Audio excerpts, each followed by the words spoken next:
Enquanto o técnico Domênico Torrente espera a recuperação dos jogadores importantes para poder colocar em campo times mais fortes nos jogos do Flamengo pela Série A do Campeonato Brasileiro, Copa do Brasil, jogo nessa quarta-feira contra o Atlético Paranaense no Rio de Janeiro, e também Libertadores da América, em breve, voltando à competição internacional com o confronto com o Racing, o torcedor pergunta, quando voltam esses jogadores, qual vai ser a situação e mais, qual será o futuro dos emprestados? Pedro Rocha e Thiago Maia. Thiago Maia é uma situação mais simples, porque esse jogador ele tem um empréstimo até o meio do ano que vem.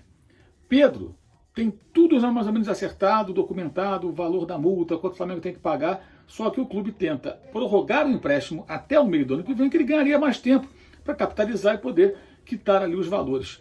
Tendência é o Flamengo contratar o Pedro. O Flamengo, mesmo que tenha que fazer um empréstimo, fazer um esforço, vender um jogador, vai fazer de tudo para contratar o jogador. Qual o risco de Pedro não ficar no Flamengo? O risco dele não ficar no Flamengo é, eventualmente, surgir uma proposta internacional, o jogador não querer ficar, algo que hoje não parece provável, pelo menos por enquanto, né? Já que ele voltou ao Brasil depois de uma experiência que não foi boa na Itália, foi pouco aproveitada no Fiorentina e está feliz da vida jogando no Flamengo. E Pedro Rocha? Bem, números, dados, informações sobre Pedro Rocha do SofaScore, aplicativo que você pode baixar acessando o link que está aqui embaixo na descrição desse vídeo, tá? Você vai conferir agora aqui do meu lado, tá? Enquanto a gente vai falando sobre a situação desse jogador. Pedro Rocha entrou muito bem contra o Botafogo, naquele jogo que terminou empatado em 1-1, fez um ótimo primeiro tempo e ganhou ali prestígio com o técnico Domênico Torrente. Mas se machucou. Aí passou por toda aquela fase de recuperação, transição e tudo mais, mas nunca força de expressão, claro, né? Até agora não ficou realmente à disposição do treinador catalão. Já foi relacionado, já ficou no banco, mas não tinha condições ideais, enfim, a situação é meio esquisita, né? E isso está atrapalhando, evidentemente, a situação do atleta. Muita gente perguntando para mim nas redes sociais se o Pedro Rocha vai continuar no Flamengo, se o Flamengo vai comprar o passe. Informação, atenção, não existe por parte do clube carioca nenhuma intenção no momento de comprar os direitos federativos de Pedro Rocha. Hoje, começo de novembro, não há essa intenção, não há esse interesse. E por quê? Porque o jogador não se provou. Ele se machucou, antes não teve muitas chances com o Jesus. Com o Domi começou a jogar, e aí se contundiu. Como ele não joga, vai fazer um investimento de bilhões de euros por um atleta que você não testou devidamente? Então qual a situação dele? Se ele por acaso tiver o seu empréstimo prorrogado até o meio do ano, o Flamengo quer fazer isso com Pedro e quer fazer isso com Pedro Rocha. Até o meio do ano que vem, prorrogando o empréstimo, aí depende do Spartak Moscou.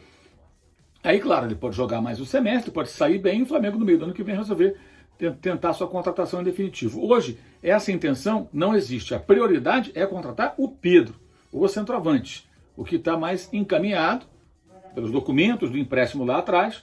O Flamengo acertou bases salariais do Pedro, caso ele continue, quanto tem que pagar a equipe da Fiorentina, de que maneira vai pagar, essa coisa toda. Mas, repito, com a pandemia, essa coisa toda, a temporada vai até fevereiro, então o Flamengo tenta prorrogar, não até fevereiro, que aí seria um absurdo, a Fiorentina jamais aceitaria, mas prorrogar o empréstimo até o meio do ano que vem, que aí termina a temporada europeia e termina o empréstimo.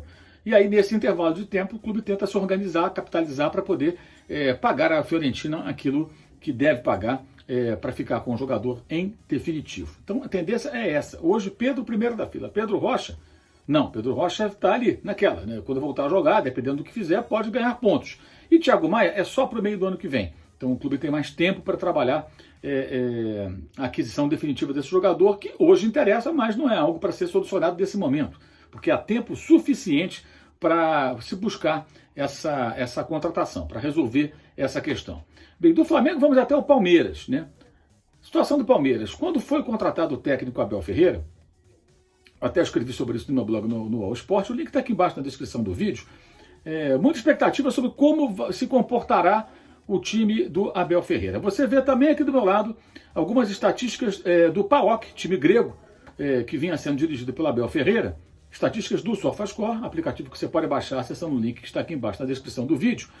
E eu conversei no meu blog, repito, você pode acessar também o link aqui para o meu blog no All Sport e ler sobre o que jornalistas portugueses, também um companheiro que é analista tático lá de Portugal, mais um jornalista grego com o qual conversei, que cobre o PAOK, falaram sobre o trabalho do técnico. O técnico vinha adotando uma forma de jogo, um jogo mais reativo, né? Como se diz, um time que se defende, sai em velocidade, muito parecido com o que o Cebola Andrei Lopes vem fazendo com sucesso no Palmeiras nesses últimos jogos. Mas não significa que o Abel Ferreira só vai trabalhar assim, né? Um deles, o Pedro Bolsas, que é um cara super especializado, fez ótimas análises do Jorge Jesus treinando o Flamengo, o time do Jesus no ano passado, e com o qual conversei, e é citado nessa postagem no meu blog no UOL. O Pedro Bolsas fala que ele é até um discípulo do Jorge Jesus, que ele foi jogador dele e tudo mais. É possível que no PAOK, sem o material humano necessário, ele tenha adotado essa estratégia. No Palmeiras, com material humano melhor, com jogadores de melhor qualidade, e com um nível de elenco superior à média geral do futebol aqui do Brasil e da América do Sul, ele tem uma outra postura. Meu palpite, no primeiro momento, ele vai manter o time dessa forma mais fechadinho, sai em velocidade, alternando com outros momentos de pressão no campo do adversário. Isso em função do quê? Justamente do fato de não ter tempo para treinar e fazer grandes transformações e encontrar um time que se ajeitou com o técnico interino depois de um trabalho muito fraco do Vanderlei Luxemburgo no Palmeiras. Ou seja, imagina o Palmeiras no primeiro momento assim, mas tentando incorporar novos elementos ao seu jogo à medida que o Abel Ferreira conseguir treinar um pouquinho, jogar e conversando os jogadores e ajustando a equipe. É o que eu espero, é o que eu acredito que eu vou ver no Palmeiras. E o que isso vai significar? Preste atenção. O Palmeiras está se aproximando do bloco de cima. Ele tem um jogo atrasado. Se ele vence esse jogo atrasado, que é o jogo da primeira rodada contra o Vasco, né, jogo em São Paulo, né, e vence o Vasco no final de semana, agora no Rio de Janeiro, vai vencendo esses jogos, e tirando esses 3 pontos do jogo atrasado contra o Vasco lá da primeira rodada, do primeiro turno, evidentemente, o Palmeiras reduz a sua desvantagem para os líderes do campeonato, Inter e Flamengo em pontuação, Inter à frente no saldo de gols, para 4 pontos. E mesmo que o Atlético vença seu jogo também atrasado, 4 pontos para o Galo. Ou seja, o Palmeiras está sim na briga. O Palmeiras melhorando seu desempenho. E se o técnico português recém-chegado for capaz de fazer o time funcionar, jogar como se espera, minimamente competitivo, mantendo esse crescimento que teve depois da saída do Lucha, a tendência é o Palmeiras brigar sim pelas primeiras posições e até pelo título. Olho no Palmeiras. O elenco é bom, aquilo que se falava, o elenco não é tão bom assim, uma tolice, o elenco é bom, muito acima da média, e o técnico chega com uma grande motivação, uma grande expectativa, porque é um técnico jovem, é um técnico que tem boas referências, e ele nunca teve uma oportunidade como essa, porque treinou o Braga. O Braga é uma espécie de quarta força do futebol português, abaixo de Porto, Benfica e Sporting, e treinou o PAOK, que não é um dos grandes times do futebol grego, embora tenha disputado fase preliminar da Liga dos Campeões, eliminando inclusive o Benfica de Jorge Jesus, como todo mundo viu. Lá você tem o Panathinaikos, o Olympiacos, os principais times, tem o AEK, o PAOK não é a primeira linha, a primeira força, não, é um time mais abaixo dos dois grandes especialmente. Portanto, o que temos aqui?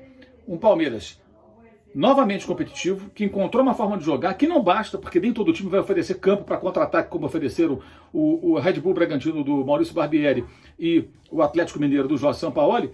Então ele vai precisar também saber jogar contra equipes fechadas. O Abel certamente trabalhará isso o quanto antes, e acho que o Palmeiras volta a brigar por posições nobres na tabela e, quem sabe, pelo título. Tem muita coisa para acontecer. Lembrando, ano passado o Jorge Jesus assumiu o Flamengo na rodada número 10.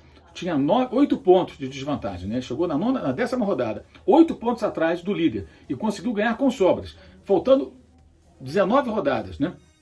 Ou seja, um turno inteiro. No caso, mais um jogo, 20 jogos para o Palmeiras, podendo reduzir para 4 essa diferença. É claro que o time palmeirense pode sim brigar por posições nobres na tabela, obviamente, e também pelo título brasileiro de 2020. Aguardemos, e saudações.